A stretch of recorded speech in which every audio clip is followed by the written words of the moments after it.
वृन्दावनेश्वरी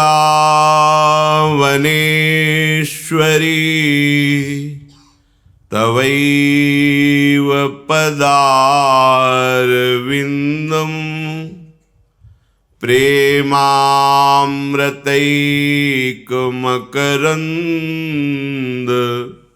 रसौघपूर्णम् हृद्यर्पितं मधुपते स्मरतापमुग्रं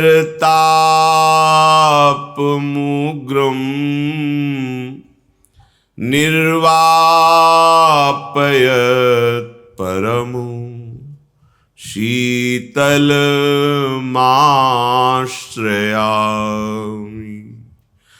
निर्वापयत् परमो शीतलमाश्रयामि।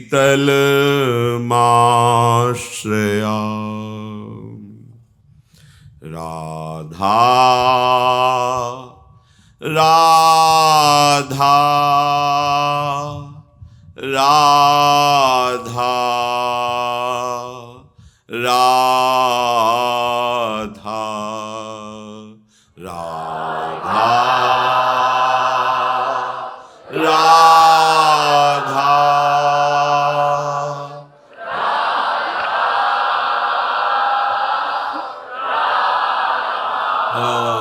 परम सच्चिदानंद घन आनंद समुद्र, प्रेम समुद्र, ज्ञान वैराग्य भक्ति ऐश्वर्य अनंत शक्तियों के स्वामी प्रभु श्री कृष्णचंद्र जी अर्जुन जी को निमित्त बनाकर ऐसा अमृतमय उपदेश कर रहे हैं, जिसे हम श्रद्धा विश्वास पूर्वक श्रवण करें, एकाग्रता पूर्वक महत्व बुद्धि रखकर मनन करें और अपने आचरण में उतारें। सबसे कठिन समस्या आचरणों में उतारना है। प्रवचन कर लेना, प्रवचन सुन लेना, ये सहज हो सकता है, पर आचरण पवित्र करके भागवत धर्म या प्रेम धर्म में उस रहनी से रहना है बहुत कठिन है।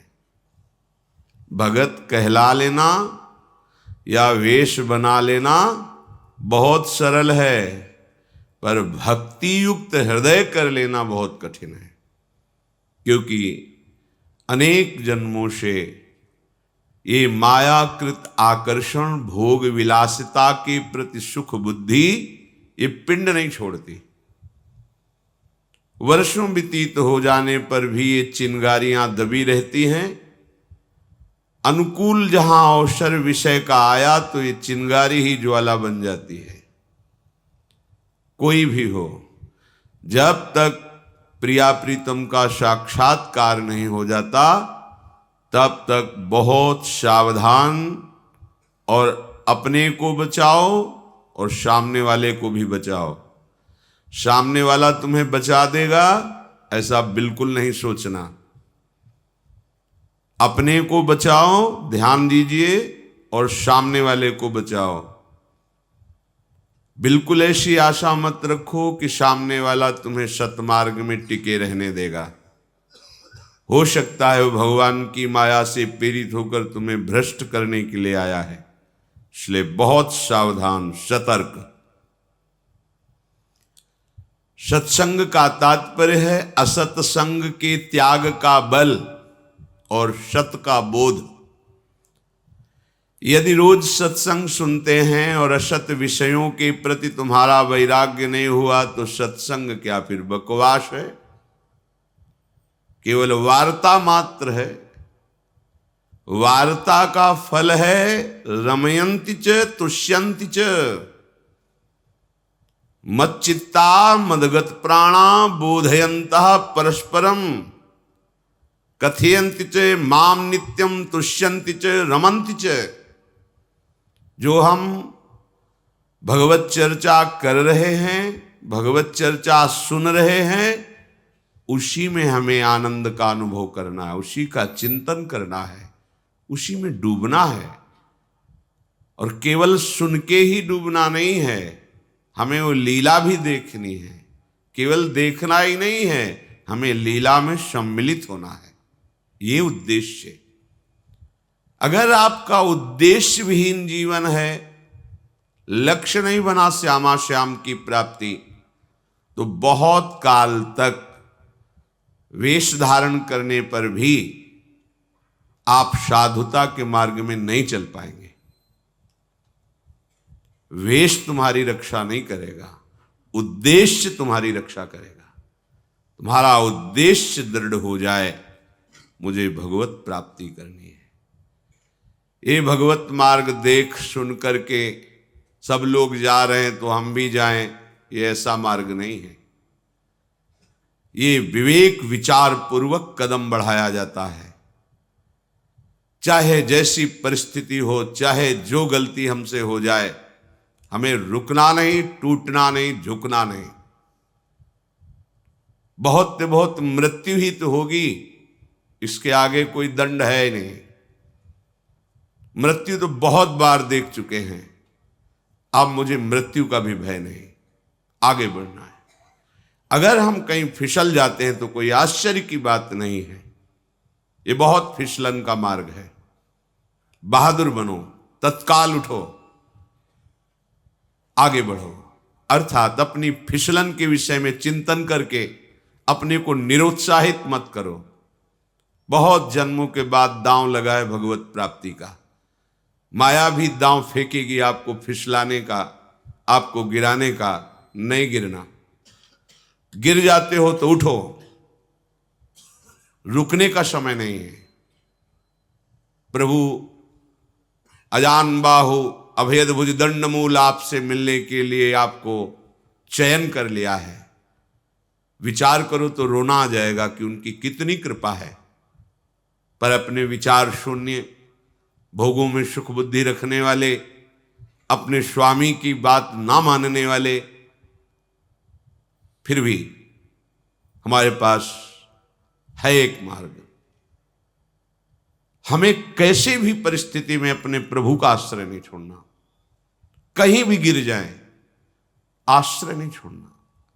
ये जो विषाद होता है, दुख होता है, पश्चाताप होता है, निरुत्साह भाव आता है, ये आपकी कमी है। पहली बात, जो आज्ञा में रहेगा, विश्व में किसी भी शक्ति की ताकत नहीं कि उसे गिरा सके। लिख लो, दिमाग में लिख लो। यदि आप गुरु आज्ञा पर रहोगे, शास्त्र आज्ञा पर चलोगे, तो विश्व ब्रह्मांड में किसी की ताकत नहीं, दैवी शक्ति की भी, कि आपको परमार्थ से भ्रष्ट कर दे। आप वहीं गिरोगे जहां आज्ञा का उल्लंघन होगा। फिर भी सुधार करो। 100 बार गिर जाओ तो भी रुकने की मन में वृत्ति नहीं आनी चाहिए। गिर गया, चूक हो गई, भगवान से क्षमा मांगकर फिर आगे बढ़ो। प्रभु ये जन्म तो अब ऐसा नहीं कि गलती हो गई तो गिर गए तो अब पड़े रहेंगे। नहीं, ये जन्म तो आपके लिए, नाथ आप संभालो, वो संभाल लेंगे। यदि जीवन में भी भजन नहीं किया, अंतिम समय तुम्हें भगवान का किसी भी तरह से स्मरण आ जाए तो तुम्हें परम पद की प्राप्ति हो जाएगी। श्री भगवान कह रहे हैं, अंत काले च मामेव स्मरन् मुक्त्वा कलेवरम् यह प्रयाति समद्भावम् नास्त्यत्र संशयः। जो मनुष्य अंतकाल में किसी भी तरह से मेरा स्मरण करके शरीर छोड़ता है, वह मेरे स्वरूप को प्राप्त हो जाता है, अर्थात भगवत प्राप्त हो जाता है। इसमें बिल्कुल संदेह ना करना। स्वयं भगवान कह रहे हैं, नास्त्यत्र संशयः, संशय की कोई गुंजाइश नहीं। किसी भी तरह से भगवत स्मरण हो जाए, किसी को बहाने से हम प्रभु का नाम पुकार लें, या कोई आकर कृपा करके अंतिम समय हमें नाम सुना दे, प्रभु का चित्रपट दिखा दे, प्रभु की चर्चा करने लगे, नाम कीर्तन करने लगे, तो उस मरणासन व्यक्ति को भगवत प्राप्ति हो जाएगी। अगर भगवत प्रेमी महात्मा किसी का शव जाते हुए देख ले, चिता की धुएं को देख ले, चिता की राख को छू ले, उस जीव का कल्याण हो जाता है। सोचो, जिन भगवत चरणारविंद का आश्रय लेने वाले महापुरुषों का ऐसा प्रभाव है, क्या आप भगवत आश्रित नहीं हो सकते? आप भी तो भगवान के अंश हैं, प्रभु के बच्चे हैं। क्यों अपने जीवन को दुख में डाल रहे हो? बड़े आश्चर्य की बात है कि हम लोग जानबूझ करके गड्ढे में गिरते हैं, जानबूझकर पतन के मार्ग को अपना लेते हैं। यही है भगवान की विश्व विमोहिनी माया। ये माया आप पर प्रभाव न डाल सके, इसीलिए कहा जाता है निरंतर रटो राधा राधा। पर सुने कौन? सब अपने मन की सुनते हैं। गुरु हजारों बनाते हैं, लेकिन गुरु की कोई नहीं सुनता। बड़े बड़े संत व्याकुल होकर के, हर प्रयास करके, निराश होकर के, अपमानित होकर संसार से गए। जगत मंगल की सामर्थ्य रखने वाले महात्माओं को यहां अपमानित किया गया, मारा गया, निंदा की गई। अपमान, निंदा, पीड़ा, प्रहार सब सहकर वो जगत के मंगल के लिए अपने जीवन को न्यौछावर किया। हम लोग ऐसे मूढ़ आत्मा हैं कि उनकी बात ना मानकर नरकगामी क्रियाएं, नरकगामी चेष्टाएं नहीं छोड़ पाते। महात्माओं को अगर दुख होता है तो केवल इसी बात का दुख होता है, इतना दिव्य जीवन बन सकता है आपका कि आप पूरे भुवन को पावन करने की सामर्थ्य रख सकते हैं। आप ऐसे भगवान नाम से, भगवत चरणारविंद से विमुख होकर मलमूत्रों के द्वारों में भटक रहे हैं, इसी बात का दुख होता है। अरे ये तेरा विषय नहीं है प्यारे, तू सच्चिदानंद प्रभु का अंश है, जो महासुख राशि है। स्वरूप की तरफ लौट। इस जगत के विषय भोगों में ना किसी को सुख मिला है, ना मिलेगा। मान जा मेरी बात। ये जितने भी शास्त्र हैं, ये सब आपको सुख देने के लिए है। इनकी जितनी भी आज्ञा है, ये आपको दुख से निकालने के लिए है। ऐसा नहीं कि मनमानी ढंग से लिखे। आप देख लो, जहां आप शास्त्र आज्ञा का, गुरु आज्ञा का उल्लंघन करते हो, वहीं पिट जाते हो, वहीं तुम्हें मुंह खाना पड़ता है, वहीं तुम गिर जाते हो। नहीं, तुम्हें कोई नहीं गिरा सकता। विश्वास कीजिए, जब हम गुरु आज्ञा का उल्लंघन करते हैं, भगवद विस्मरण करते हैं, भगवद विमुख आचरणों की प्रधानता चित्त में रख लेते हैं, उसी समय हमारा पतन हो जाता है। क्रिया तो बाद में होती है, चिंतन पहले होता है। चिंतन होते ही तुम्हारा पतन हो गया, अब तो उसकी क्रिया होगी बाद में। फिर भी भगवान हमें अवसर देते हैं, जितना समय बचा है उसे प्रभु के नाम में, प्रभु के धाम में लगा दीजिए। भजन करना बड़ा कठिन है, बातें बनाना सरल है। तो भजन हमारा स्वाभाविक होने लगे, और कैसी भी परिस्थिति हो पर हमारा कल्याण हो जाए, इसके लिए समर्थ उपाय है धाम का आश्रय। ये जो श्रीधाम वृंदावन है, ये समर्थ है। ये तुम्हारे भजन प्रभाव से नहीं, अपने प्रभाव से तुम्हारा कल्याण कर देगा। पर इसकी रहनी तो सीख लो। जहां रहा जाता है वहां की पद्धति के अनुसार चले तो आनंद प्राप्त होता है। वृंदावन ही विधि बसे, तजिके सब अभिमान, तृणते नीचो आपको जाने सोई जान। अरे महामहिम अनंत ब्रह्मांडों के स्वामी श्री युगल सरकार का महल है ये। बड़े बड़े तीर्थ, बड़े बड़े ऋषि मुनि, भगवत कोटि के महापुरुष यहाँ की चरण रज की चाह करते हैं, वहां अपने को सौभाग्य मिला आश्रय और वास का।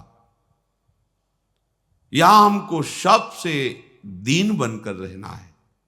बहुत बड़ी जगह मिल गई है क्या तुम्हारे अंदर अभिमान करने योग्य? तुम ना अपने शरीर को सुरक्षित रख सकते हो, ना अपनी बुद्धि को शास्त्र सिद्धांत से चला सकते हो, ना एक श्वास तुम अपनी इच्छा से ले सकते हो। क्या है तुम में अहंकार करने लायक? विचार करो, क्या है तुम्हारे पास? अहंकार करने लायक अगर है तो केवल प्रभु है। हम उनके हैं, इस बात का अहंकार बढ़िया हो जाएगा, मंगल हो जाएगा। सब विधि एकमात्र भरोसा, कहीं कोई अभिमान की वृत्ति नहीं, ऐसे रह जाता है धाम। जगत में जो हमसे पापाचरण हो जाते हैं, धाम आने मात्र से वो सब भस्म हो जाते हैं। बड़ा प्रभाव है श्री धाम वृंदावन का। श्री धाम वृंदावन आके यहाँ की गलियों में घूम करके राधे राधे बोलकर चले गए, आपको पता नहीं चला आपके कितने अशुभों का नाश हो गया। अगर कहीं यहां कोई दंड विधान हो जाता है, आपकी जेब कट जाती है, चैन कट जाती है, या कुछ आपको ठोकर लग जाती है, चोट लग जाती है, ऐसा कुछ नाच पड़ो, बहुत बड़ी बात हो गई। ये बात समझ में आपकी नहीं आएगी कि हमारे तो जेब कट गई, हमें तो चोट लग गई, तुम कह रहे हो बहुत बड़ी मंगल बात हो गई। ऐसा अशुभ जो तुम्हें वर्षों भोगना पड़ता, क्षण में बिहारी जो नष्ट कर दिए अपने धाम में, बड़ा मंगल में है। वैकुंठ की महिमा शास्त्रों में बहुत वर्णन की गई है। भगवान श्री नारायण देव जी का जो धाम वैकुंठ है, ये जो 84 कोस भूमि, इसके आगे उसकी भी महिमा लघु हो जाती है वैकुंठ की। वैकुंठ होते अधिक है मथुरा मंडल जान, तामे ताहूते अधिक ये ब्रजमंडल सुख खानी। अति सुदेश माया रहित 21 जो जन भूमि, जहां सहाई ब्रजवास की रहत कृष्ण दिन झूमी। वैकुंठ से भी श्रेष्ठ मथुरा मंडल है। मथुरा नित्य कृष्ण को बास, निस्दिन श्याम न छाड़त पास, तासु सकल लीला कही। श्री हरि की निरंतर उपस्थिति मथुरा में वर्णन की गई है। बड़ी महिमा है पुराणों में भी। पर मथुरा मंडल से भी महामहिम 21 योजन भूमि, 1 योजन 4 कोश, 21 योजन 84 कोश। ये 84 कोश जो भूमि ब्रजमंडल है, यहां श्री कृष्ण की विशेष कृपा होती है जो वास करता है। प्रभु श्री कृष्ण की मानो गोद में रह रहा है जो ब्रज 84 कोश में रह रहा है। ये आपके पुण्य बल से नहीं मिलता, ये हमारी प्यारे जू की कृपा से मिलता है। आप कृपा पात्रों की पंक्ति में आकर के भी मनमानी आचरण, भगवद विमुख आचरण, सोचो, रोज समझाते हैं आपको कि आप कृपा को ठुकराइए मत, नहीं तो पछताओगे। अभी हवा चल रही है अनुकूल, नौका बड़े वेग से भव समुद्र से तुम्हारी प्रभु की तरफ जा रही है। हलचल मत करो, बैठे रहो चुपचाप।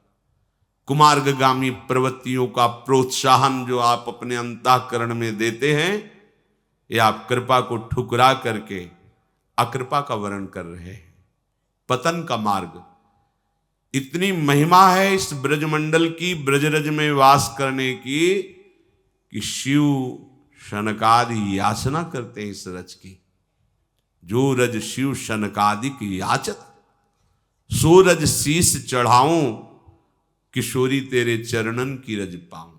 लाडली कृपा कर दो, धाम वास दे दो, कहीं भी किसी कोने में पड़ा रहूंगा, बैठ रहो कुंजन के कोने, श्याम राधिका गाऊं। क्या करूंगा इस रज में? श्याम राधिका गाऊं। प्रिया प्रीतम की रस भरी लीलाएं गाते हुए अपना जीवन यहां व्यतीत किया जाता है। ये भगवत प्राप्ति का प्रेम गढ़ है। आप यहां आकर कुचेष्टा, गंदी बातें, गंदा चिंतन, पाए रतन चीन्ह्यो नहीं, दीन्ह्यो करते डारी, ये माया श्री कृष्ण की मोहो सब संसार।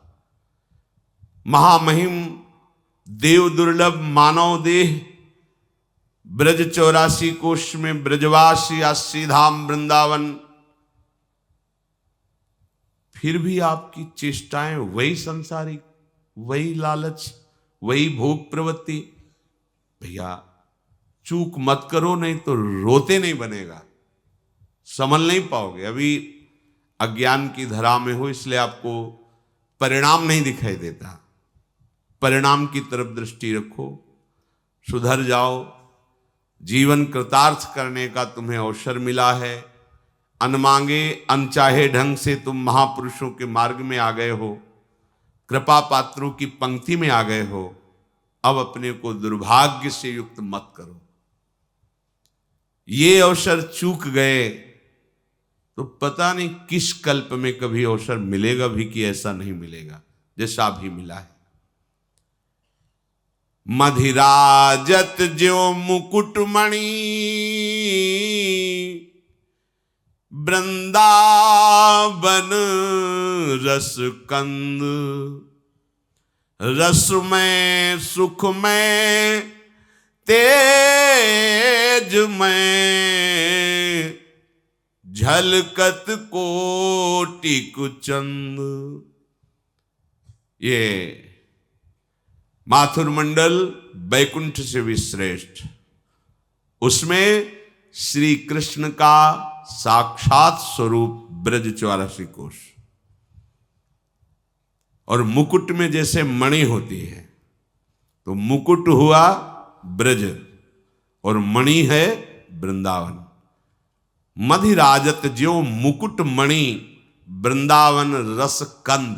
कंद कहते हैं मूल को, रस का मूल है ये वृंदावन, जिसे वेद कहता है रसो वैशः।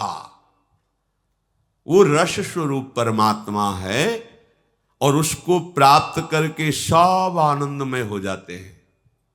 रसम ह्रेवायम लब्ध्वा आनंदी भवतु। सीधे इस रस को जो प्राप्त हुआ वो आनंदी भवतु, वो आनंद। विषय रस भोगते हुए तो अनंत जन्म बीत गए, अब ये हमें भगवद रस का सौभाग्य मिला, जिसको जानते भी नहीं हैं अपने लोग। शांत हो जाओ, इंद्रियों के द्वारा आकर्षण किए हुए भोगों की आकर्षण वृत्ति को सह जाओ। सहत सहत बाढ़े भगति, जितना सहोगे उतना ही भक्ति आपके हृदय में बढ़ेगी और आप सच्चे संत हो जाओगे। भले आप पैंट शर्ट में रहो, पर आप महान पुरुष हो जाएंगे। कपड़े से कोई महान पुरुष नहीं होता, स्थिति से महान पुरुष होता है। वो स्थिति तुम्हारे घर की संपत्ति है, मानिए। तुम्हारे हृदय में हर ज्ञान, हर वैभव भक्ति का, लोक परलोक का सब छुपा हुआ है। तुम जागृत केवल करो। विषयों का चिंतन, विषयों की क्रीड़ाएं, विषयों के लिए लालायित होना, ये तुम्हारी शक्ति का ह्रास है। जीवन का बहुत बड़ा वो निकृष्ट भाव है जो आपको अपने स्वरूप तक, परमानंद तक, रसकंद तक नहीं बढ़ने दे रहा। श्रीधाम वृंदावन में आए हो या रह रहे हो या आश्रय लिए हो, आप बहुत बड़े कृपा पात्र हैं। ये साधारण बात नहीं। रोना पड़ा है बड़े बड़े महापुरुषों को। हरिराम व्यास जी रो रो करके कहते हैं, मुझे ब्रजवासी बना दो, मुझे वृंदावन का वास दो। रो रो के कहते हैं। हम कब हुए हैं ब्रजवासी? ऐसा सौभाग्य कब हमें मिले? किशोरी जी, अब कृपा करो, मुझे और कुछ नहीं चाहिए। किशोरी मुहि अपनी कर लीजिए, और दिए कुछ भावत नाही, वृंदावन रज दीजिए। हे वृंदावन के खंग पशु पंछी, हम पर कृपा करो, हमें धाम का वास दो। बड़े बड़े महापुरुष मांगते हैं। आपको अनमांगे मिल गया। अब आप अपनी रहनी सुधार लीजिए, मान जाइए।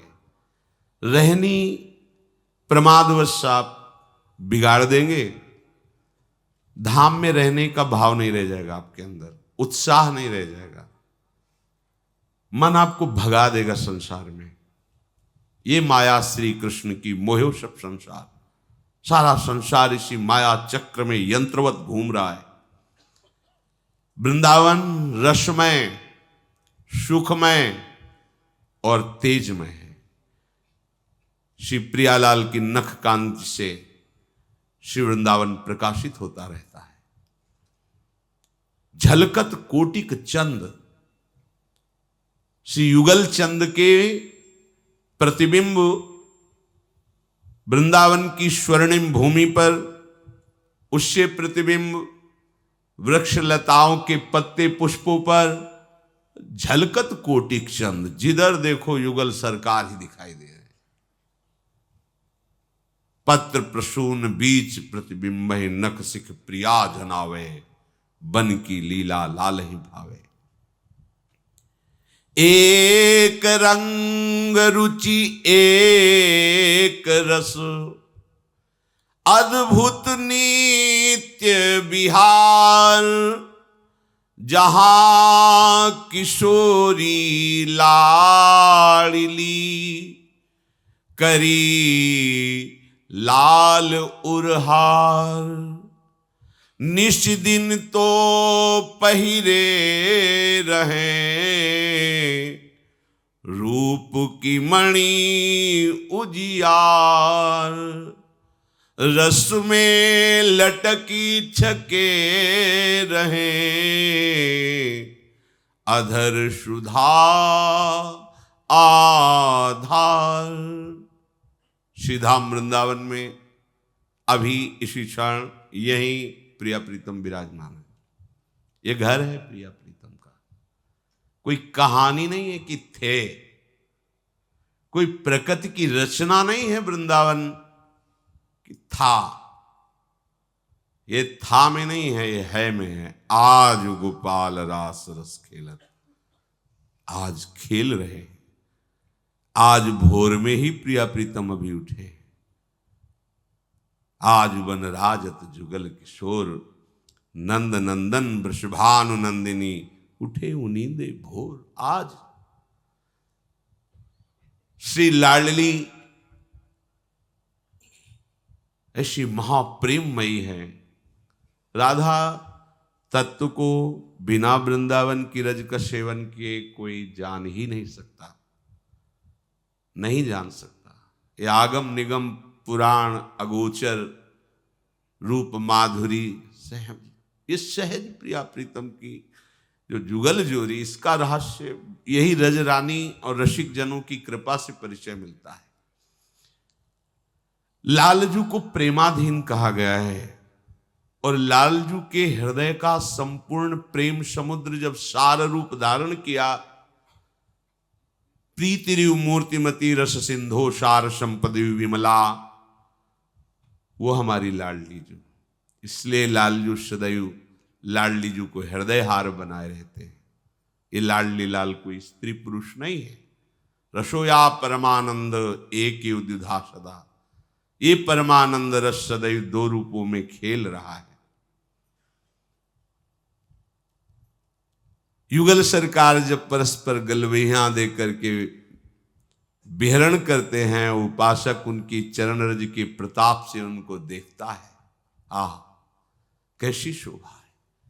आज प्रभात लता मंदिर में सुख बरसत अति हर्ष युगलवर, गौर श्याम अभिराम रंग भरे, लटक लटक पग धरत। सौंदर्यता के समुद्र, नव किशोरी किशोर परस्पर बाहु डाले, प्रेम की लटकल में युगल सरकार चल रही, अमृत बरस रहा है, प्रेमामृत। निस्दिन तो पहिरे रहे रूप की मणि उजियार, रस में लटक छके रहे अधर सुधाधार। अंग अंग मन मन मिले, नैननि नैन विशाल,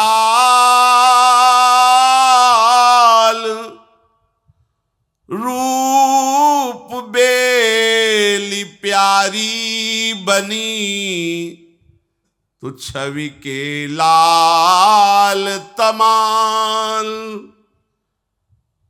ये यही हो रहा है, यही विराजमान है। ऐसी रूप माधुरी है युगल सरकार की, बिना इनकी कृपा के आप भावना भी नहीं कर सकते, जिसे लौकिक शब्द में कल्पना कहते हैं। आप कल्पना भी नहीं कर सकते। देवलोक भूलोक रसातल सुनि कवि कुल मत डरिए, सहज माधुरी अंग अंग की कहीं कासो पटतरी। शनकादि श्री नारायण के चरणों में चढ़ी हुई तुलसी की गंध से मतवाले हो गए। जो हमारे प्रभु निकुंज बिहारी लालजू के अंश से नारायण है, संपूर्ण सौंदर्य माधुर्य निकुंज में विराजमान है श्री हरि का। इन युगल सरकार के श्रीअंग की सौरभ, इनके श्रीअंग की सुंदरता, इनकी शोभा, इनकी लीला और इनकी समीपता, ये सौभाग्य हमें मिलने वाला है। अब अगर नहीं मिला है तो निश्चय करो, आप लोगों को ये सौभाग्य मिलने वाला है। इसीलिए प्रियालाल ने आपको धाम बुलाया है, अपने घर बुलाया है। आप नहीं आए हैं, आपको बुलाया गया है। प्यारे जू ने आपको बुलाया है। क्या हम प्यारे जू के घर में आकर के ऐसे कृत्य करें जिससे उनके निज जन, निज शक्तियां आपको विचलित करके यहां से भगा दे? इतना बड़ा सौभाग्य आप अपने दुर्भाग्य में बदल रहे? नहीं नहीं, चूकिए मत। प्रार्थना है, चूकिए मत, पछताओगे। ये जो अवसर मिला है तुम समझ नहीं पा रहे, बहुत बड़ा अवसर मिला है, चूकिए मत। शरीर के लिए, इंद्रियों के लिए, मान सम्मान के लिए बहुत जन्म नष्ट किए हो, एक जन्म प्रिया प्रीतम के लिए दे दो ना। पर हम देखते हैं शरणागति का सत्संग हजारों बार सुना है इन लोगों ने, पर जब शरणागति की कसौटी आती है तो बिल्कुल दूर रेखा से खड़े दिखाई देते हैं। कहीं शरणागति नहीं, बस अपनी लोक मर्यादा, अपने शरीर प्रियता, अपने अहम प्रियता में ही कसौटी में नजर आते हैं। नहीं, खंड खंड हो जाए तन, अंग अंग सत टूक, वृंदावन ने छाड़ियो, छाड़ी वो है बड़ी चूक। जरा सी शरणागति झलकती नहीं नजर आती। जहां देखो अहम और वासना का राज्य दिखाई देता है। हम कहलाते शरणागत। शरणागत किसे कहते हैं? जिसके तन पर, मन पर, वचन पर केवल शरण का अधिकार है, बिका हुआ। अभी केवल शरणागति की बात जबान से कह लेना अलग बात है। ऋषिक अनन्यमाल में चरित्र आता है, गुरुदेव ने कहा संत सेवा से तुम्हें भगवान मिल जाएंगे। प्रारंभ की संत सेवा कैसे करें, पद्धति भी बता दी थी। संतों को साक्षात भगवान का स्वरूप मानो, जब आए उनका चरणामृत उतारो, प्रणाम करो, आरती पूजा करो, भोग प्रसाद जैसे भगवान को ऐसे उनको पवाओ, उनके प्रति भगवत भाव रखो। एक दिन संतों के स्वामी स्वयं आ जाएंगे। ऐसा ही वो करने लगे। किसी दुष्ट चित्त वाले ने देखा कि इनके घर में तो संत वेश में जाने से बड़ा सम्मान मिलता है, भेंट भी मिलती, खाने पीने को भी मिलता है। संत भेष बनाने में 5 मिनट लगते हैं, या तो मोड़ मुड़वा लो, तिलक लगाए, 1 मिनट लगता है। मोड़ मुड़वाए, कपड़े बदल लो, संत बन गए आप। ये ऐसा भेष है कि बड़े बड़े पापात्मा भी इसमें छुप जाते हैं, दुराचारी भी छुप जाते हैं। इसीलिए फिर लोग कहते हैं संत ऐसे होते हैं। संत ऐसे नहीं, संतों को तो अभी समझा ही नहीं, तुमने जाना ही नहीं। प्राण त्याग देना सहज है, धर्म का त्याग नहीं करते संत जन। जो संत होते हैं ऊसर बरसई तृण नहीं जामा, संत हृदय जिमि उपज न कामा। साधु ऐसे, पर यह भेष ऐसा है कि घोर कुमार्गामी भी एक क्षण में इस भेष को धारण कर सकता है। उस दुष्ट चित्त जवान व्यक्ति ने साधु का वेश धारण किया, गुरु आज्ञा के अनुसार केवल संत आए बस ये भाव, साष्टांग प्रणाम चरणामृत लिया, घर में छूट, संत हमारे भगवान है। अब उस संत तो है नहीं, उनकी तो दृष्टि है पार्थिव, एक अकेला लड़का, और जहां संत सेवा होती वहां ऐश्वर्य की भरमार हो जाती है। पक्का ये ऐसा व्यापार है जिसमें कभी घाटा नहीं, मंगल ही मंगल है। कहीं भी जहां संत सेवा प्रारंभ हुई, ऐश्वर्य वहां चरणों में लौटने लगता है, क्योंकि भगवान के दासों की सेवा भगवान को अधीन करने वाली होती है। जैसे किसी गर्भवती मां को अच्छे अच्छे पदार्थ पवाओ तो बालक को अपने आप पुष्टता प्राप्त होती है, ऐसे संतों के हृदय गर्भ में भगवान विराजमान है। संतों के मुख से जब आप जो भोजन पवाते हैं तो पुष्ट भगवान होते हैं। संत सुंदरी हैं और उनका गर्भ भगवान है। उनके हृदय रूपी गर्भगृह में साक्षात प्रिया प्रीतम विराजते हैं। अब उसकी दृष्टि गई उस अकेले लड़के पर, तो सोने का हार और अच्छे अच्छे आभूषण पे। उसने सोचा अंदर चोरी करना तो बड़ा मुश्किल है, इस लड़के को ही मार देते हैं, आभूषण उतार करके यहां से निकल लेते हैं। क्योंकि साधु तो था नहीं, 2-4 दिन खूब खीर पुआ पाए। एक दिन देखा कि वो जो सेवा करने वाले थे वो किसी कार्य से बाहर गए। अब वो लड़के को बुलाया, तो ऐसे भक्त हृदय के पुत्र भी तो भक्त हृदय होंगे, बहुत सरल स्वभाव। अभी नाबालिग बच्चा, उसको क्या ज्ञान की कौन किस भाव से बुला रहा है। एकांत में ले जा करके गला दबा दिया, उसको जान से मार दिया, उसके आभूषण छीन लिए, बक्से में बंद कर दिया, बच्चे को निकला। बाहर से जब गांव के बाहर जा रहा था, उधर से भगत जी आए। उनका जरूर कोई हमारी त्रुटि हो गई सेवा में महाराज, इसलिए आप एक बार आप पुनः घर पधारे, चलें और एक दिन और रुकें। अगर कोई हमसे गलती हो गई हो तो क्षमा करें, जरूर कोई सेवा में त्रुटि हो गई, हमारी पत्नी ने या किसी सेवक ने ऐसा कुछ, प्रभु मुझे क्षमा। उनके तो होश उड़े, क्योंकि वो हत्या करके आ रहे, वो साधु है ही नहीं, केवल वेश धारण किए। अब कुछ बोल नहीं पा रहे, वापस जाना ही पड़ा, क्योंकि भक्त में ऐसी सामर्थ्य होती है। उसकी श्रद्धा का तुम दुरुपयोग करो तो तुम अपने आप जलोगे, तुम्हें कोई बर्फ शीतल नहीं कर सकती है। ध्यान रखना, अगर सच्चे संतों की आज्ञा का उल्लंघन करोगे तो त्रिभुवन में कहीं भाग के चले जाओ, जलन से नहीं बच सकते, और ये जलन तुम्हारा नाश कर देगी। आए, बैठे। महाराज क्या त्रुटि हो गई थी, आप क्यों जा रहे थे? रो पड़े हो। देखो संत का प्रभाव, उस भक्त की साधुता। उन्होंने कहा मैं संत नहीं हूं, मैं बहुत दुष्ट हूं, नीच हूं। उसका हृदय विकल हो गया, मैं कितना नीच और कितना बिल्कुल साधु नहीं हूं। अभी अभी वेश बनाया 2-4 दिन पहले, केवल खाने पीने के लिए। मैं बहुत नीच पापी हूं। भगवान मेरी परीक्षा मत लीजिए, आप मेरे भगवान हैं, संत हैं। नहीं हूं संत, तुम्हारे बच्चे को मार डाला देखो बक्से में, और ये सोना लेके भाग रहा। ये है साधुता का प्रभाव। उस भक्त का प्रभाव अपने आप उसको छुपाने नहीं दे रहा। मुझे दंड दीजिए, मैं नीच हूं। बक्सा खोला, देखा बालक, उठा के बालक चरणों पे, भगवान परीक्षा मत लीजिए, मेरा बालक है ही नहीं है तो आपका है, मेरा क्या है, मैं तो केवल गुरु आज्ञा पर यहां सेवक रूप से रहता हूं। ये घर गुरुदेव का, परिवार गुरुदेव का, ये आप सब संतों का है।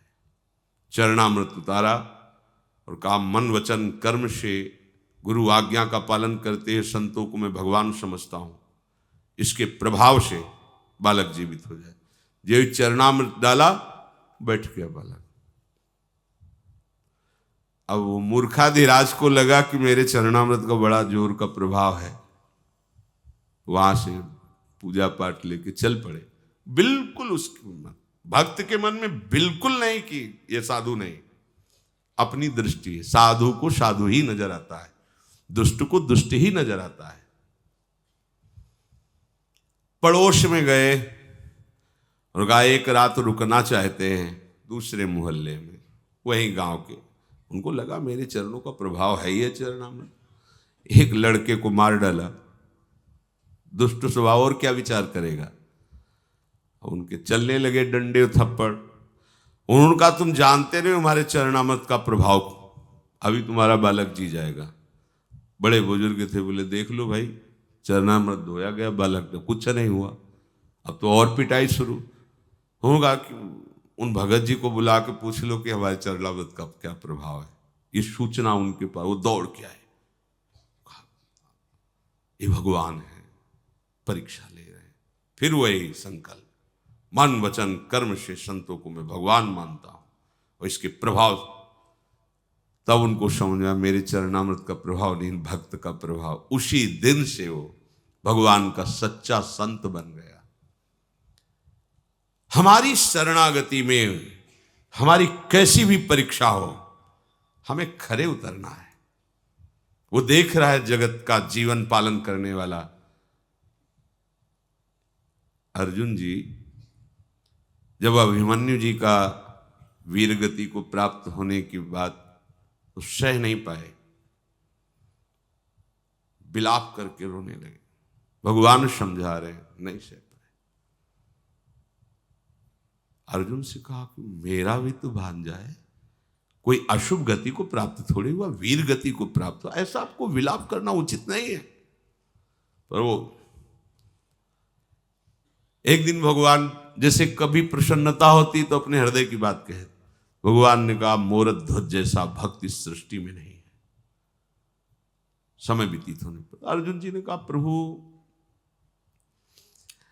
आप मोरत ध्वज की बात कर रहे हो, आप कभी हमारी भी तो बात किया करो, क्योंकि सखा भी भाव है, आपके सिवा हमारा है कौन। भक्त तो हो ही अर्जुन, पर मोरत ध्वज जैसा नहीं। तो कहा प्रभु क्या कमी है, हम में क्या कमी है। बोले आओ चलते हैं। संत वेश रखा, अर्जुन जी को योग माया से सिंह बनाया, गए भिक्षाम दे, निकले। वो संत भगवान पधारे, साष्टांग प्रणाम किया, भगवान आदेश कीजिए, ये हमारा निजी सिंह है, भूखा है, इसको भोजन की व्यवस्था कीजिए। कहा भगवान सिंह तो मांस खाता है, हम तो वैष्णव जन हैं, अब देख लो। बोले फिर समय दीजिए, हमें कसाईवाड़े जाना होगा, वहां से मांस खरीद के ला। ना ना ना, कसाईवाड़े जाना होता तो तुम्हारे यहां क्यों आए, यही मांस की व्यवस्था करो। भगवान यहां कैसे कैसे क्या, वो वैष्णव जन है, कैसे, कौन कौन है परिवार में, एक बेटा है, पत्नी है, हम हैं, हाँ चल जाएगा काम। बेटे को काट करके दे दो, सिंह भूखा है खा ले। आरे से काटना, 2 भाग करना है, पर तुम्हारे अश्रु नहीं आने चाहिए। तो उनका भगवान अश्रु क्यों आएंगे, हम तीनों तो भगवान को समर्पित हैं, शरणागत हैं, भगवान का है। अभी आपकी आज्ञा का अक्षरशः पालन होता है। और बेटा भी मुस्कुराते हुए कि आज जीवन कृतार्थ हुआ, संत आज्ञा में मेरा बलिदान होगा। हो गया। आरा चल रहा है, भगवान देख रहे हैं। अब हृदय में प्रेम तो पुत्र के प्रति होता ही है, पर भाव है कि हम सब प्रभु को समर्पित है, जैसा दीनानाथ चाहे वैसा करे, हमारा कोई आस्तिक। भगवान ने कहा रुक जाओ, मैं कोई संत नहीं, ये कोई सिंह नहीं। अर्जुन से कहा खड़े हो जाओ।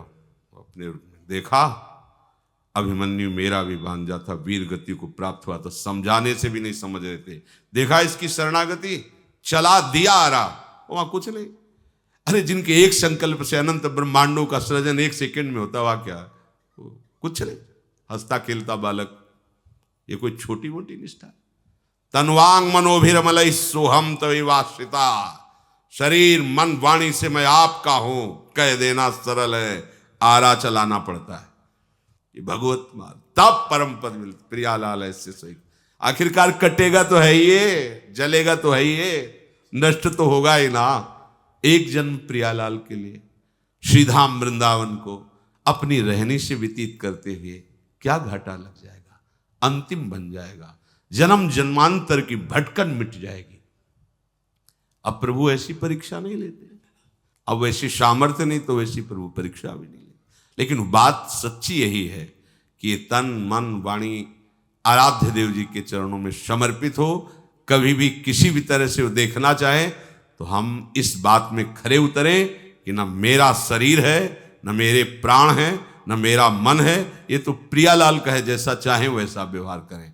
भला उनकी इच्छा के विरुद्ध सृष्टि में यम काल कोई भी नहीं कर, फिर ऐसे कैसे कोई कर सकता है? ये स्वतंत्र संसार थोड़ी है, ईश्वर के अधीन है। और आप उस ईश्वर के बंदे हो, तो आपकी शरणागति की परीक्षा में आपको खरे उतरना है, फेल नहीं होना। बस शरणागति से ही भगवत प्राप्ति हो जाएगी, पर अपना अधिकार नहीं रखना। अपना अधिकार प्यारे जू के चरणों में है। श्रीधाम वृंदावन समर्थ है अंतिम बनाने के लिए। आप कैसे हो, कौन हो, यहां इस बात की बात नहीं है। यहां नव किशोरता माधुरी सब गुण लीने संग, जुगल चरण सेवत रहे रंगी प्रेम के रंग। जो भी तुम्हें ये पुरुष यहां दिखाई दे रहे हैं, ये अभी बाह्य रूप है। आंतरिक रूप है कि वृंदावन में प्रिया प्रीतम की कृपा पात्र सब सहचरियां हैं। एक बार रमण रेती में ही एक संत भगवान 25 वर्ष पहले लगभग मिले, सन्यास वेश में ही हम थे। तो उनका बाबा तिलक राधावल्ली भी भेष सन्यासी का उस समय था। बाबा श्री जी के हो गए हो जी। हम कहा हमें समझ में नहीं आता है सहचरी भाव क्या है। तो उनका किसी की समझ की बात नहीं है, यहाँ दी जाती है। ये वृत्ति यहाँ वृंदावन देता है। अगर यहाँ पक्षी भी अखंड वास कर ले तो श्री जी का सहचरी बन जाएगा, फिर आप तो मनुष्य शरीर में। इस बात पर हमारे हृदय में बड़ा सुख हुआ कि पक्षी क्या साधना करेगा जो यहाँ वास करेगा। मतलब वास मात्र से प्रियाजू की दास्ता सहचरी भाव मिल जाएगा। ऐसा ही है, श्रीधाम वृंदावन समर्थ है। बस हम चूक न करें, हमारी गलती हो जाती है, हम रहनी से नहीं रह पाते, धाम की रहनी से रहे। यहां किसी से परिचय नहीं बनाना है। आप यहां सब प्रिया प्रीतम से परिचय बनाने के लिए आए।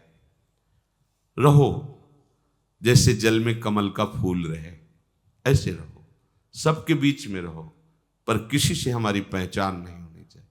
वृंदावन ऐसे रहे मनो चिन्हारो।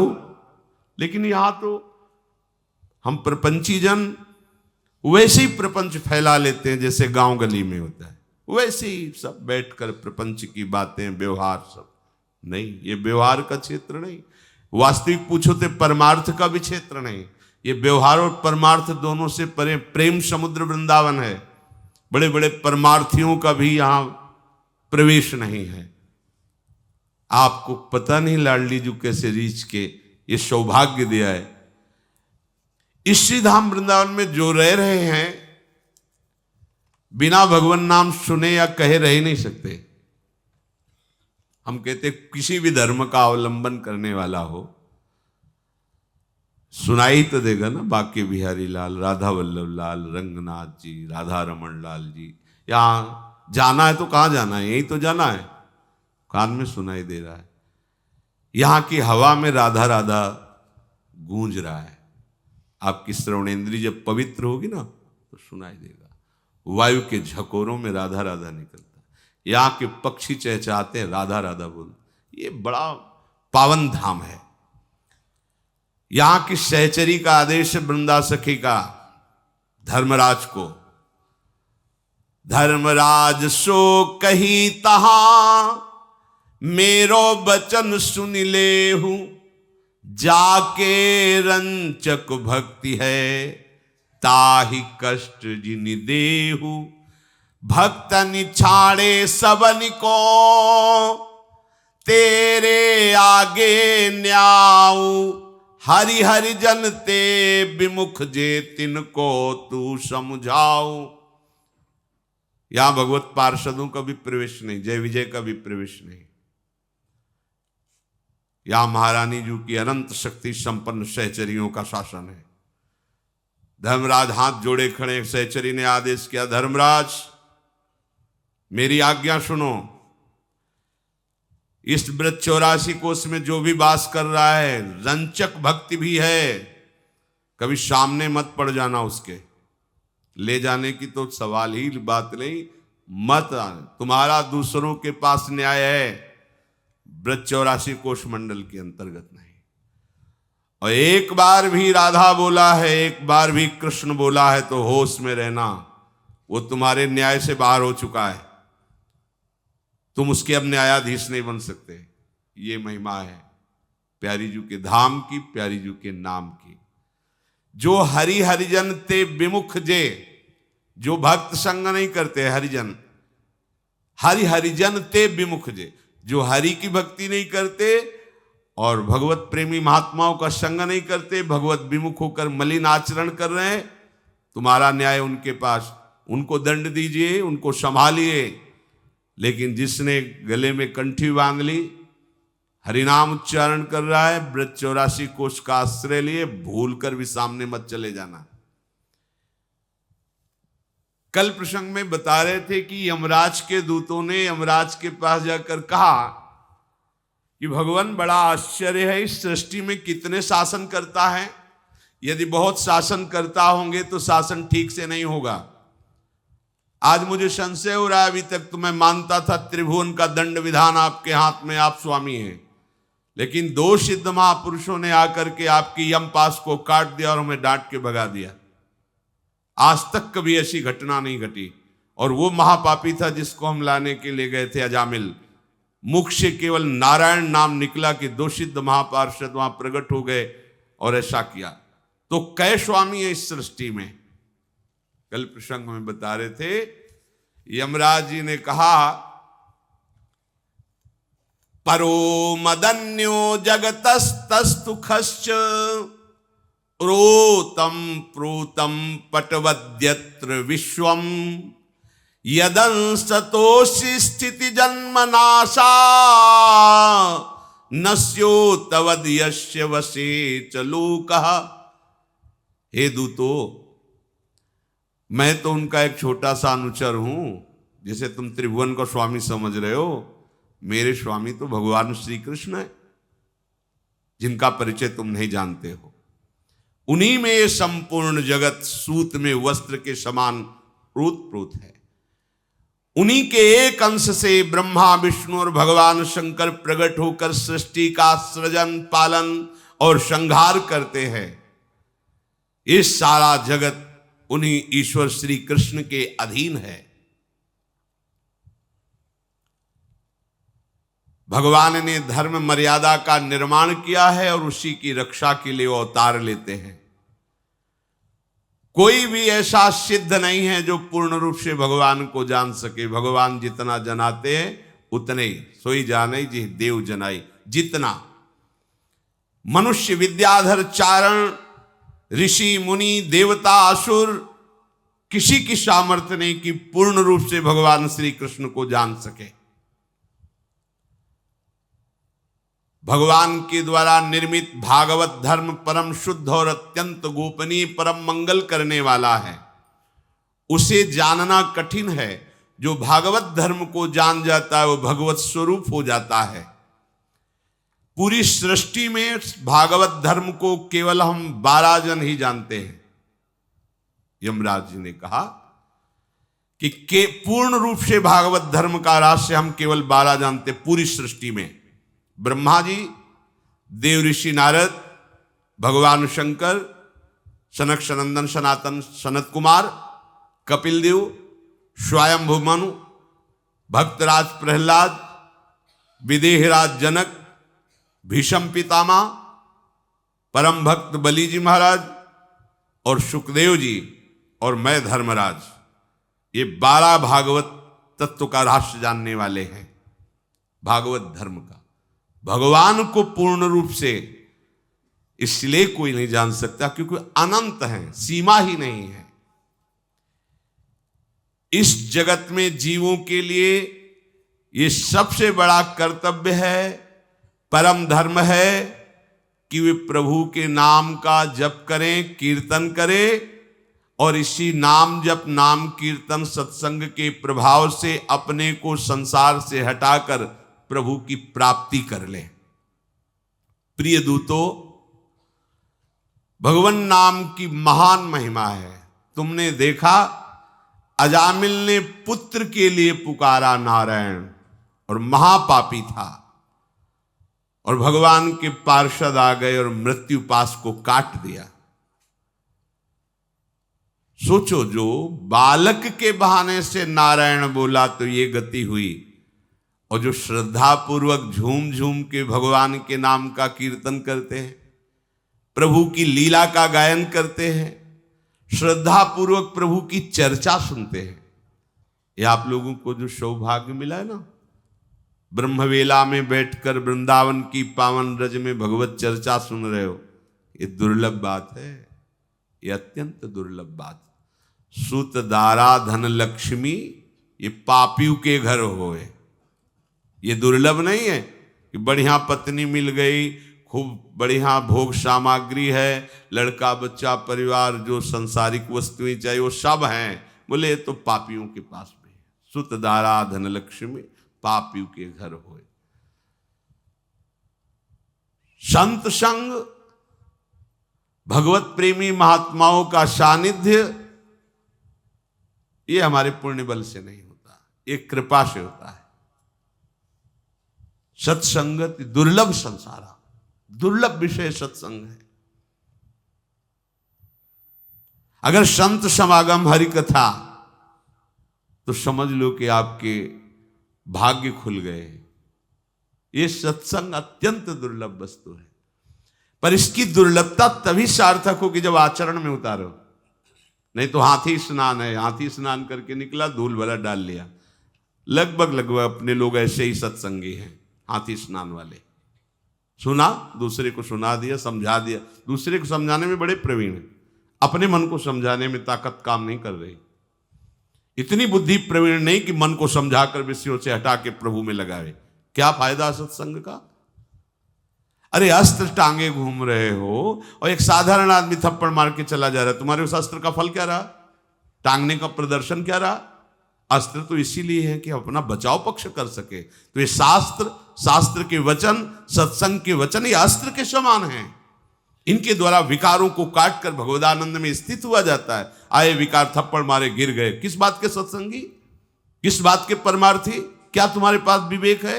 अभी तक क्या करते रहे, क्या सुनते रहे, समझ में नहीं आता। सोचो, जो एक पुत्र के बहाने नारायण बुलाया तो ऐसी दुर्लभ गति हुई, और जो नाच नाच के भगवान के नाम का कीर्तन करते हैं, विचार करने का विषय है।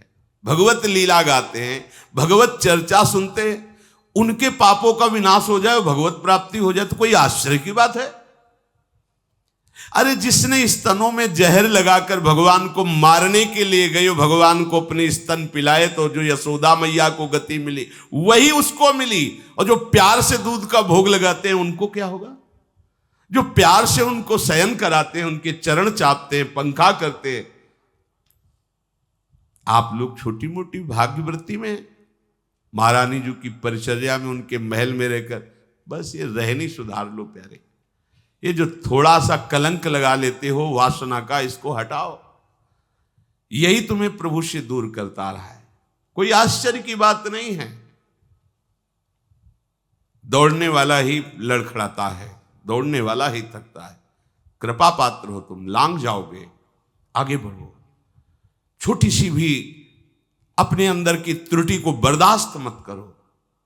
ऐसे मत सोचो कि क्या बिगाड़ लेगी। अनुकूल वायु मिलने पर वो समुद्रवत तुम्हारे हृदय में फैल जाएगी। फिर भी घबराओ मत, बहुत बड़ा बल हमारे पास है। मेरे बल श्री वृंदावन रानी।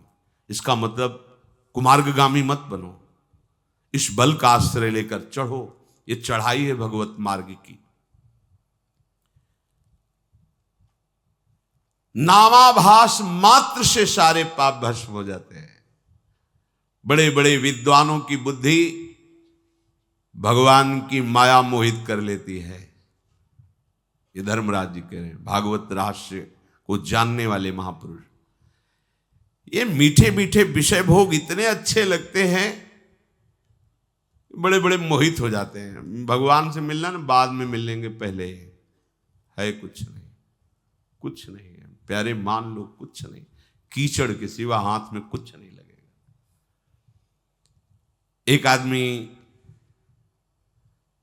राजा की आज्ञा से, राजा के महल का एक हार खो गया।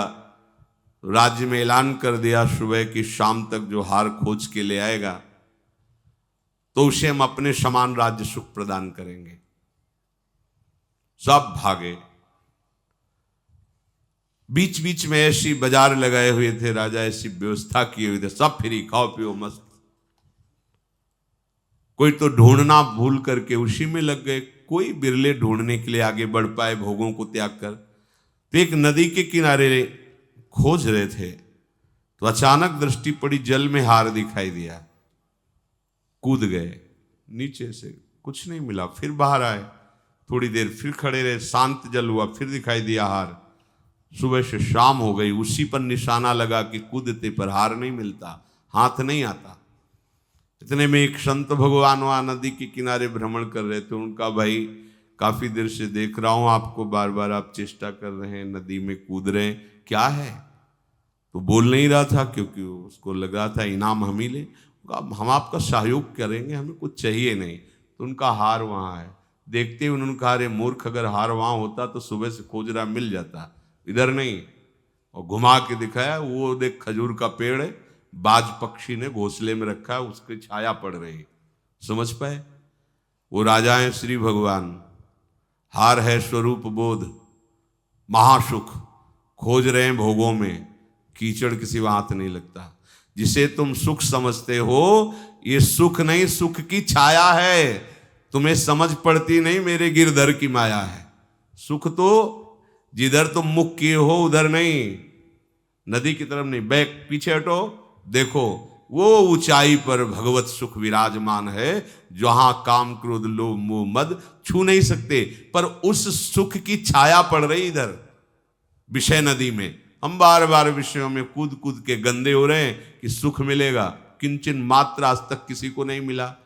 इसलिए कह रहे कि ये भगवान की बड़ी दिव्य माया है, जो बड़े बड़े विद्वानों को भी मोहित कर देती है। इसीलिए लोग भगवान नाम जप ना करके, भगवान नाम कीर्तन ना करके विविध प्रकार के अनुष्ठानों में लगे रहते हैं भोगों की प्राप्ति के लिए। प्रिय दूतों, विचारवान पुरुष को ये चाहिए कि शरीर पूरा होने के पहले ही भगवत प्राप्ति कर ले, भगवत परिचय बना ले, भगवान नाम जप कर ले।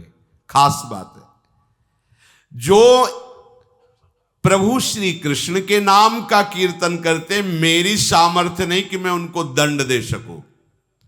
ते में न दंड मरहंत्यथ यद्यमीशाम स्यात् पातकम तदपि हंत्युरु गायवादाः। आहा, कहते हैं कि जो प्रभु का नाम ले रहे हैं, मेरी सामर्थ्य नहीं कि मैं उनको दंड दे सकूं। अपराध किए, पापाचरण किए, हिसाब भगवान जाने।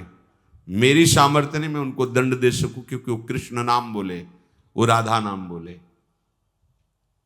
विश्वास कीजिए कितनी महिमा है। आप बच जाओगे भाव से, कुभाव से, किसी भय से, चाहे स्नेह से, जैसे बने नाम जप मत छोड़िए।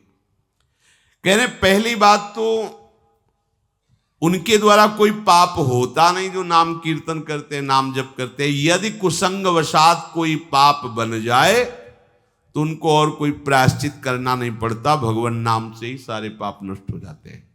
वो मेरे दंड के पात्र नहीं रहते।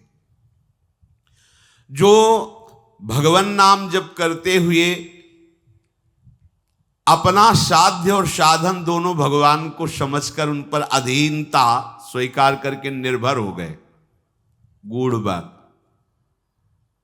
साधन और साध्य हमारे दोनों श्यामा श्याम है, निश्चित भगवत प्राप्ति।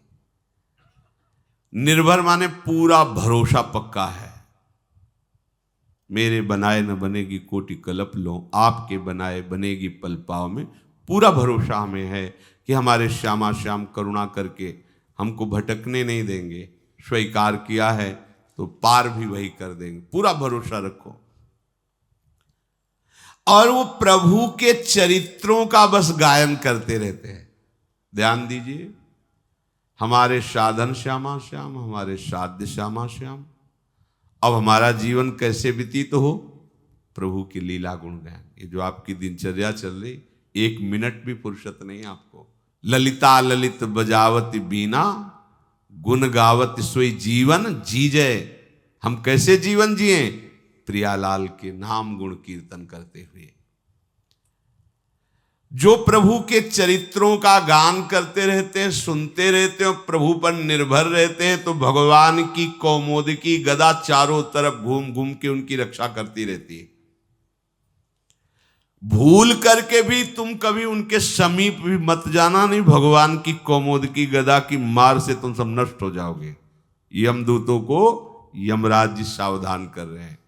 उन्हें दंड देने की सामर्थ्य साक्षात काल में भी नहीं है। जो भगवान का नाम कीर्तन करते हैं और भगवान के यश का गान करते हैं। पकड़ो बात, पकड़ो। फिर हमारी क्या बात है? हम यम क्या उन्हें दंड दे सकते? काल भी दंड नहीं दे सकता जो भगवान के आश्रित और भगवान नाम कीर्तन करते हैं। बड़े बड़े परमहंस दिव्य रस के लोभी, जिन्होंने अपनी अहमता ममता हटाकर स्वरूप बोध कर लिया है, वो भी भगवान श्री कृष्ण के पादारविंद मकरंद रस का पान करने के लिए उनकी चर्चा करते रहते हैं और सुनते रहते हैं। मोक्ष पदवी को प्राप्त महापुरुष भी, जिनके लिए कोई कर्तव्य नहीं रह गया, वो भी भगवान श्री कृष्ण की लीला गायन, लीला श्रवण और नाम कीर्तन करते रहते हैं। जो प्रभु श्री कृष्ण से विमुख हैं, जो घर गृहस्थी को ही अपना केवल कर्तव्य कर्म समझते हैं, ऐसे तृष्णा का बोझ उठाने वाले भगवत विमुख पातकियों को ही बांधकर मेरे पास लाना। और जो कोई नाम जप करता है, नाम कीर्तन करता है, भगवत चर्चा सुनता है, इनके समीप भी मत जाना, यमराज अपने दूतों से कहते हैं। जिह्वान वक्ति भगवद गुण नाम ध्येयम, चेतश्च न स्मरत् चरणारविंदम, कृष्णाय नो नमति अच्छिर एकदापि, तानानयद्धो मस्ततो कृत विष्णु कृत्यान्। ध्यान से सुनो इसका अर्थ।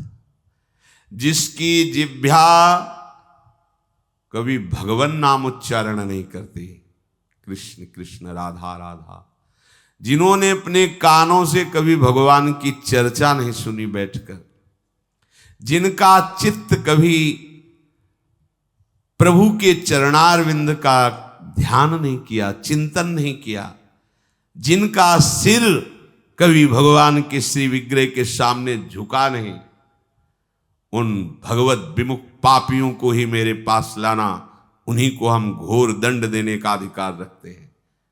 पर जिनकी जिह्वा से नाम निकला, जिन्होंने कानों से भगवत चर्चा सुनी, जिन्होंने एक बार भी भगवान को प्रणाम किया है, ओहो,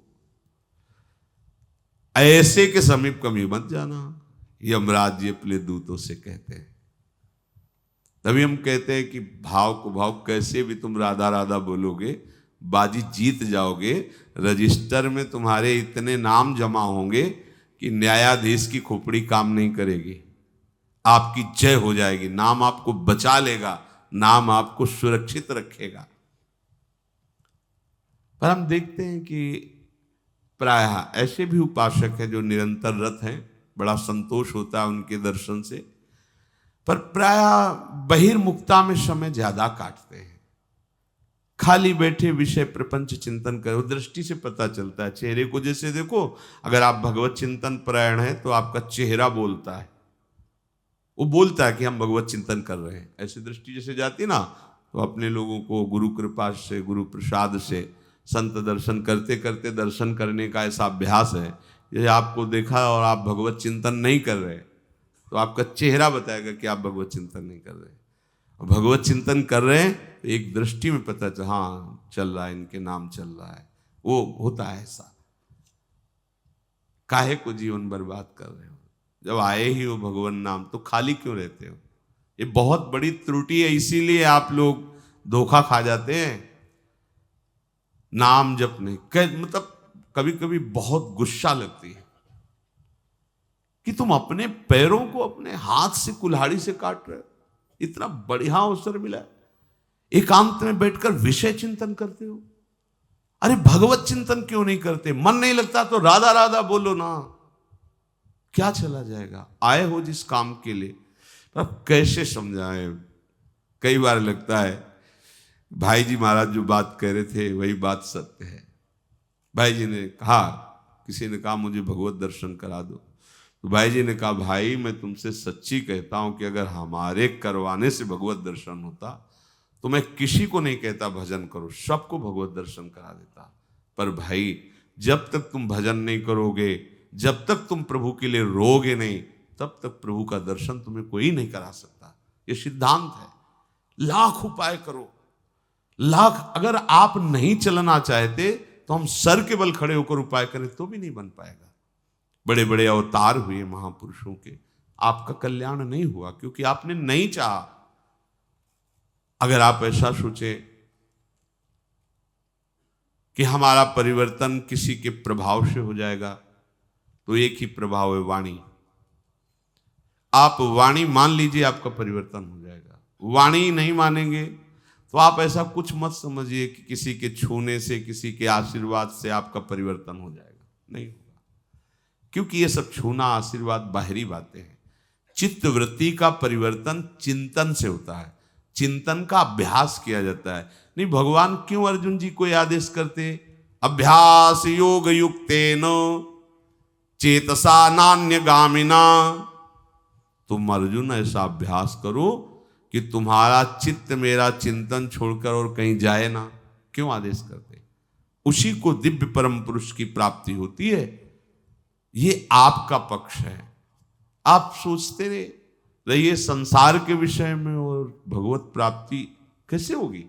हृदय में बैठे प्रभु देख रहे हैं कि ना हमसे प्यार है, ना नाम जप करता है, ना हमारी बात मानता है, ना हमसे मिलना चाहता है, केवल बाहरी वेश है, तो कैसे वो रीझ जाएंगे? अंतर की प्रभु सब कुछ जानने वाले। बाहर से चूक हो रही, अंदर से बहुत सावधानी निर्वाह कर रहे हो, वो माफ कर देंगे। रात न प्रभु चित्त चूक किए की, करत सुरत सै बार हिए की। हृदय की बात हो, ये तो चलना चाहता है पर फिसल गया, मेरी माया दुरंत है, वो क्षमा कर देते, आगे बढ़ाते। पर अपने लोग प्रभु का स्मरण छोड़कर माया का चिंतन, भोगों का चिंतन, कैसी बात बनेगी? इसलिए सावधान। ये मेरा भारी अपराध बन गया कि तुम भगवान के पार्षदों के सामने प्रश्न उत्तर करते रहे। यमदूतों ने, ये तुम ऐसा कैसे कर सकते हो, ये पापी है ऐसा। मैं भगवान श्री हरि को प्रणाम करता हूं, नमस्कार करता हूं। सेवकों का अपराध स्वामी का ही अपराध माना जाता है, इसलिए मैं क्षमा याचना करता हूं। यमराज कह रहे हैं प्रभु हमें क्षमा कर दें, हम अज्ञानी हैं। जिनको धर्म के रास्ते का ज्ञान है वो क्या कह रहे हैं प्रभु के सामने, मैं अज्ञानी हूं, आज्ञा पालन के लिए हर समय अंजलि बांधकर तत्पर रहता हूं। ये मेरे दूतों से त्रुटि हो गई, इसलिए मैं क्षमा चाहता हूं। हे महामहिम प्रभु श्री कृष्ण, आप चाहो तो मुझे क्षमा कर दो या आप चाहो तो मुझे दंड दो, मैं बार बार आपको नमस्कार करता हूं। समझो नाम की महिमा, लोकपालों के भी ईश्वर भगवान श्री हरि का नाम इतना महान है। बहाने से बुला दिया तो ये हालत है कि पूरा सिस्टम क्षमा मांग रहा है। भगवान का कानून विधान पूरा कि आप अगर श्रद्धा से नाम जप करेंगे, प्रभु का कीर्तन करेंगे, प्रभु के लिए जीवन अर्पित करेंगे, काहे को कलंक लगा रहे हो अर्पित जीवन में, कुछ नहीं मिलेगा तुम्हें। तुम्हारे भाग्य में विषय सुख नहीं है, लिख लो। तुम नारकी पुरुष नहीं हो, तुम भगवत पार्षद हो, अपने स्वरूप को जागृत करो। काहे को ऊंचाई में चढ़ के नीचे देख रहे हो, नरकगामी बन रहे हो, नहीं है। तुम्हारे भाग्य में प्रियालाल है, तुम विषयी पुरुष नहीं हो। जागो। सिंह के बच्चे भेड़ों के बीच में अपने को भेड़ समझने लगे हो। ममई वांशो, मेरा अंश है, ये भेड़ है। मना कष्टान इंद्रियाणि प्रकृति स्थानी कर सती। तो जाग, परमात्मा का अंश है, विषयों में ऐसा दैन्य होकर गिर रहा है। उठ, तू स्वयं सुख राशि, किसी सुख की जरूरत तेरे को नहीं। सुख राशि भगवान का अंश सुख राशि है। पर प्रवचन से नहीं होगा, न सुनने से न कहने से, आचरण में उतारो। एक भी क्षण भाई नाम को मत छोड़ो। अपनी महारानी जी का तो ऐसा अमृत में सरल नाम है, राधा राधा राधा। इसमें बिक जाते हैं श्री कृष्ण। जब श्री कृष्ण बिक जाते हैं तो कौन सा वैभव तुम्हें नहीं मिलेगा। बस अंतराय मत को। सबसे हम बार बार प्रार्थना करते हैं, आप अपना पतन स्वयं करते हैं जब आप प्रभु का नाम स्मरण छोड़कर संसार का चिंतन करते हैं।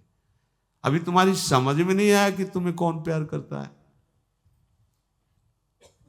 अगर एक क्षण भी खाली रहोगे तो महान ज्ञानी महाभागवत हनुमान जी कह रहे हैं, कहे हनुमंत विपत्ति प्रभु सोई। आप नहीं जान पा रहे हो विपत्ति का मतलब क्या होता है, और आप देखो अपने जीवन में। गोस्वामी जी कह रहे हैं, हरिजु मेरो मन हठ न तजय। ये कुत्ते की तरह जहां जाता है पद त्राण सिर बजाए, फिर भी वो वहीं जाता है। ये सत्संग किस लिए है? मनोरंजन के लिए, मन का नाश करने के लिए। इसके बल पर, इनके वचनों पर तुम चलो, अभी देखे कौन परास्त करता है। ये अंदर क्यों गंदगी पाले हुए हो, क्यों पाले हुए हो? आपका लक्ष्य नहीं, हटो। है तो डटो। दो ही बात है, जब ओखली में सर रख दिया तो मूसर गिनने हैं क्या कि कितने पड़ेंगे। चल दिया आपके लिए तो फिर हर गम तुम्हारा सहेंगे खुशी से, कभी भी शिकवा ना करेंगे किसी से। प्यार का मार्ग है। जब चल दिया प्यारे, नहीं देखा है पर तुमसे प्यार करते हैं, अब ये आंखें किसी और की तरफ उठे तो फोड़ देंगे।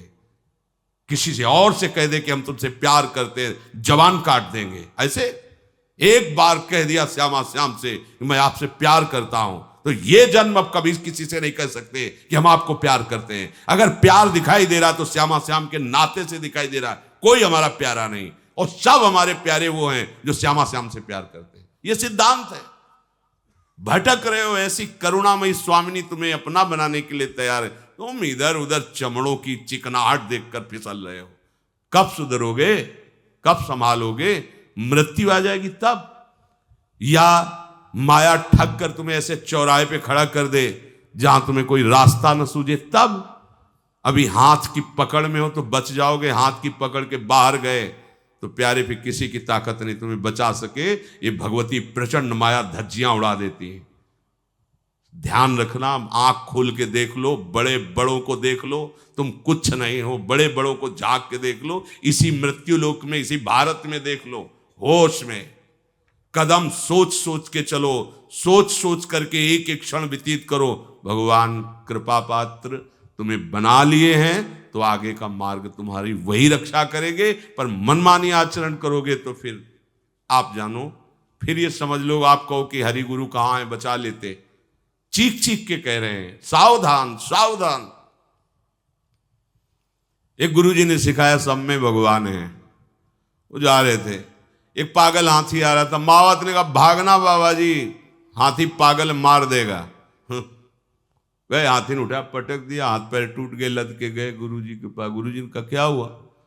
महाराज आपने हाथ पैर तोड़वा दिए। क्यों? आपने कहा था भगवान सब में है, तो हमने सोचा कि हाथी में भी भगवान है। किसी ने रोका नहीं, बोले रोक तो महावत पहले से ही रहा था कि हाथी पागल है भाग जा। तो तुम्हें हाथी में भगवान हो, महावत में? हाँ, महावत में भगवान नहीं दिखाई दिया तो भोगो, चढ़ाओ पट्टी, बैठे रहो। समझो आप कह रहे हो भगवान रक्षा नहीं करते, भगवान ही तो बार बार मेरे हृदय को जलाकर तुम्हें उपदेश दे रहे हैं। भैया क्यों गिरने जा रहे हो? क्यों भ्रष्ट होते हो? क्यों मनमानी आचरण करते हो? क्यों नहीं भगवान नाम निरंतर जपते? अरे औरों का सौभाग्य नहीं, आपका सौभाग्य है। 24 घंटे में कोई कार्य नहीं, सिर्फ भजन है। बोलो क्या कार्य तुम्हारे लिए? ना किसी से मिलना है, ना किसी से मांगना है, ना कहीं जाना है। समय से भोजन, समय से व्यवस्था। आप अगर भजन नहीं किए तो दुर्गति निश्चित है। इसे छुपाने वाली बात नहीं। कोई भी साधक साधिका या आया हुआ आगंतुक भगवत मार्ग का पथिक, तुम्हारा जीवन भगवान के लिए है।